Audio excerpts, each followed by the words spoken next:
ಬಂಧುಗಳೇ,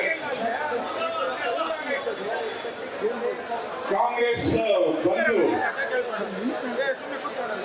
ಕರ್ನಾಟಕವನ್ನ ಲೂಟಿ ಮಾಡೋ ಒಂದು ಸರ್ಕಾರವನ್ನ ಇವತ್ತು ನಮ್ಮ ಕಣ್ಮುಂದೆ ನಾವು ನೋಡ್ತಾ ಇದ್ದೇವೆ. ಮನುಷ್ಯ ಉಪಯೋಗ ಮಾಡ್ತಕ್ಕಂಥ ಕಟ್ಟ ಕಡೆಯ ಕಸ ಇವತ್ತು ಮನೆಯಲ್ಲಿ ಪ್ರತಿದಿನ ಬೆಳಗ್ಗೆ ಎದ್ದು ಕಸವನ್ನು ಗುಡಿಸಿ ಆಚೆಗೆ ಹಾಕಬೇಕಾದ್ರೂ ಕೂಡ ಅದಕ್ಕೂ ಕೂಡ ತೆರಿಗೆ ಆಗ್ತಕ್ಕಂಥ ಮಟ್ಟಕ್ಕೆ ಹೀನಾಯವಾಗಿ ಬಂದಿದೆ ಅಂದರೆ ಕಾಂಗ್ರೆಸ್ ಸರ್ಕಾರ ನಾಚಿಕೆಗೇಡು ಅಂತಕ್ಕಂಥ ಮಾತನ್ನು ಹೇಳಬೇಕಾಗುತ್ತೆ. ಈಗಾಗಲೇ ಇವತ್ತು ನಿನ್ನೆ ರಾತ್ರಿಯಿಂದ ಪೆಟ್ರೋಲು ಡೀಸೆಲ್ ಮೇಲೆ ಇವತ್ತು ಕರ್ನಾಟಕ ಸರ್ಕಾರ ತೆರಿಗೆನೇ ಜಾಸ್ತಿ ಮಾಡಿರ್ತಕ್ಕಂಥದ್ದು ಮತ್ತು ಟೋಲ್ ಸಂಗ್ರಹದ ಮೇಲೂ ಕೂಡ ಸೆಸ್ಸನ್ನು ಜಾಸ್ತಿ ಮಾಡಿ ಏನು ಮತದಾರರಿಗೆ ಇವತ್ತು ಬರೆಯನ್ನು ಹೇಳಿರ್ತಕ್ಕಂಥದ್ದು. ಹೀಗೆ ಒಂದಲ್ಲ ಎರಡಲ್ಲ 10 ಹಲವಾರು ವಿದ್ಯುತ್ ಶಕ್ತಿಯ ದರ ಈಗಾಗಲೇ 3 ಬಾರಿ ಏರಿಕೆ ಮಾಡಿದ್ದಾರೆ. ಆದರೆ ಅದನ್ನು ನೆಪ ಇಟ್ಕೊಂಡು ಇವತ್ತು ತೆರಿಗೆ ಭಾರವನ್ನು ಹಾಕಿ ಅದಕ್ಕಿಂತ 10 ಪಟ್ಟು ವಸೂಲಿ ಮಾಡಲಿಕ್ಕೆ ಹೊರಟಿರ್ತಕ್ಕಂಥ ಈ ಸರ್ಕಾರಕ್ಕೆ ಖಂಡಿತವಾಗಿ ಕೂಡ ಎಚ್ಚರಿಕೆ ಕೊಡ್ತೀವಿ. ಇಡೀ ರಾಜ್ಯಾದ್ಯಂತ ಎಲ್ಲ ಜನತೆಯ ಪರವಾಗಿ ಹೋರಾಟವನ್ನು ಮಾಡಿ ಜನತೆಗೆ ನ್ಯಾಯವನ್ನು ದೊರಕಿಸ್ಕೊಡ್ತಕ್ಕಂಥ ಕೆಲಸವನ್ನು ಭಾರತೀಯ ಜನತಾ ಪಾರ್ಟಿ ಸನ್ಮಾನ್ಯ ವಿಜೇಂದ್ರ ಅವರ ನೇತೃತ್ವದಲ್ಲಿ ನಾವು ಮಾಡ್ತೇವೆ ಅಂತಕ್ಕಂಥ ಮಾತನ್ನು ತಮ್ಮ ಮೂಲಕ ಹೇಳಲಿಕ್ಕೆ ಇಷ್ಟಪಡ್ತೇನೆ. ಇವತ್ತಿನ ಜೀವನದಲ್ಲಿ ನಡೆಸುವಂಥ ಸ್ಥಿತಿನೇ ಭಾಳ ತೊಂದರೆ ಇದೆ. ಅಂಥದ್ರಲ್ಲಿ ನಿನ್ನೆ ರಾತ್ರಿ ಡೀಸೆಲ್ಲು ಮತ್ತೊಂದು ಮಗದೊಂದು ಈ ಥರ ಏರಿಸ್ತಾ ಇದ್ರೆ ಜನಗಳ ಬಡವರು ಉದ್ಧಾರ ಆಗಬೇಕು ಅನ್ನೋ ಉದ್ದೇಶನೇ ಅವರು ಮರ್ತಂತೆ ಕಾಣ್ತಾ ಇದೆ. ಅವ್ರನ್ನ ಇನ್ನೂ ತುಳಿಬೇಕು ಅನ್ನೋ ಒಂದು ಮಹದಾಸೆ ಆಗ್ತಾ ಇದೆ ಅನಿಸ್ತದೆ. ಕಾಂಗ್ರೆಸ್ ಸರ್ಕಾರ ಇವತ್ತಿನ ದಿನಗಳಲ್ಲಿ ಅತಿಯಾದ ಭ್ರಷ್ಟಾಚಾರವನ್ನು ಮಾಡ್ತಾ ಇದೆ. ಹೇಗಪ್ಪ ಅಂದರೆ ನಮ್ಮ ಗಂಡಸರ ಹಣವನ್ನು ತಗೊಂಡು ಪಂಚ ಗ್ಯಾರಂಟಿಗಳಿಗೆ ನೀಡುತ್ತಿದ್ದಾರೆ.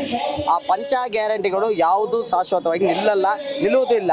ಇದರ ವಿರುದ್ಧವಾಗಿ ನಾವು ಇವತ್ತು ಯಡಿಯೂರಪ್ಪರವರು ಮತ್ತು ವಿಜೇಂದ್ರ ಅಣ್ಣರವರ ನೇತೃತ್ವದಲ್ಲಿ ಬೃಹತ್ತಾದ ಪ್ರತಿಭಟನೆ ಹಮ್ಮಿಕೊಂಡಿದ್ದೀವಿ. ಈ ಪ್ರತಿಭಟನೆ ನೆಕ್ಸ್ಟ್ 7ನೇ ತಾರೀಕಿಂದ 10ನೇ ತಾರೀಕು ತನಕ ನಾವು ಪ್ರತಿ ಜಿಲ್ಲೆಯಲ್ಲೂ ಪಾದಯಾತ್ರೆ ಮಾಡಿ ಅಲ್ಲಿ ಸಭೆ ಮಾಡಿ ಜನಗಳಿಗೆ ಮುಟ್ಟಿಸುವಂಥ ಕೆಲಸವನ್ನು ಮಾಡ್ತೀವಿ. ಜನಗಳ ತೆರಿಗೆಯನ್ನು ತಗೊಂಡು ಪಂಚ ಗ್ಯಾರಂಟಿಗಳಿಗೆ ನೀಡುತ್ತಾ ಈಗ ಆಗಾಗಲೇ KSRTC ಬಸ್ಸು ದಿವಾಳಿಗೆ ಬಂದು ಹೋಗಿದೆ. ಆ ದಿವಾಳಿಯ ಭತ್ಯವನ್ನು ಅವ್ರಿಗೆ ಹೇಗೆ ಬರೆಸ್ತಾರೆ ಅಂತ ಗೊತ್ತಿಲ್ಲ. ಈಗ ಮೊನ್ನೆ 3 ಬಾರಿ ಹಾಲಿನ ದರವನ್ನು ಏರಿಕೆ ಮಾಡಿದ್ದಾರೆ, ಕರೆಂಟ್ ಬಿಲ್ಲನ್ನು ಏರಿಕೆ ಮಾಡಿದ್ದಾರೆ. ಈ ಕರೆಂಟ್ ಬಿಲ್ 6 ಬಾರಿ ಏರಿಕೆ ಮಾಡಿರುವುದು ಇಂಡಸ್ಟ್ರಿಯಲ್ ಏರಿಗೆ ಮಧ್ಯಮವರ್ತಿ ಬಿಸ್ನೆಸ್ ಮ್ಯಾನ್ಗಳಿಗೆ ತೊಂದರೆಯಾಗಿದೆ. ಇಂಥ ಭ್ರಷ್ಟ ಕಾಂಗ್ರೆಸ್ ಸರ್ಕಾರವನ್ನು ತೊಲಗಬೇಕು ಅಂತ ಈ ಸಂದರ್ಭದಲ್ಲಿ ಹೇಳ್ತೀವಿ. ಮುಂದುವರಿಸಿಕೊಂಡು ಹೋದ್ರೆ ಕರ್ನಾಟಕ ಏನಾಗ್ತದೆ? ದಿವಾಳಿ ಆಗುತ್ತೆ, ಹರಾಜಿಗೆ ಇರ್ತಾರೆ, ಹರಾಜಿಗೆ ಇರ್ತಾರೆ. ಜನಗಳ ಪರಿಸ್ಥಿತಿ ಅದೇ, ಭಿಕ್ಷೆ ಎತ್ತುವ ಪರಿಸ್ಥಿತಿ ಬರುತ್ತೆ, ಬೇರೆ ರಾಜ್ಯಗಳಿಗೆ ಹೋಗೋ ಪರಿಸ್ಥಿತಿ ಬರುತ್ತೆ, ವಲಸೆ ಹೋಗೋ ಪರಿಸ್ಥಿತಿ ಬಂದಿದೆ.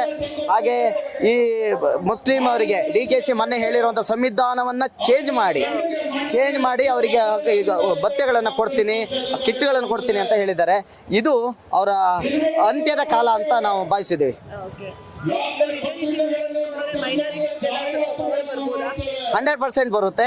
100% ಬಂದು ನಾವು ಹಿಂದೂಗಳು ಸಮಾಜದಲ್ಲಿ, ಹಿಂದೂಗಳ ಭಾರತದಲ್ಲಿ ಹಿಂದೂಗಳನ್ನ ಕಗ್ಗೊಲೆ ಮಾಡುವಂತಕ್ಕೆ ಇವರೇ ಕುಮ್ಮತ್ತು ಕೊಡ್ತಾರೆ ಅಂತ ಈ ಸಂದರ್ಭದಲ್ಲಿ ಹೇಳ್ತೀವಿ. 100% ಶುರು ಆಗಿದೆ.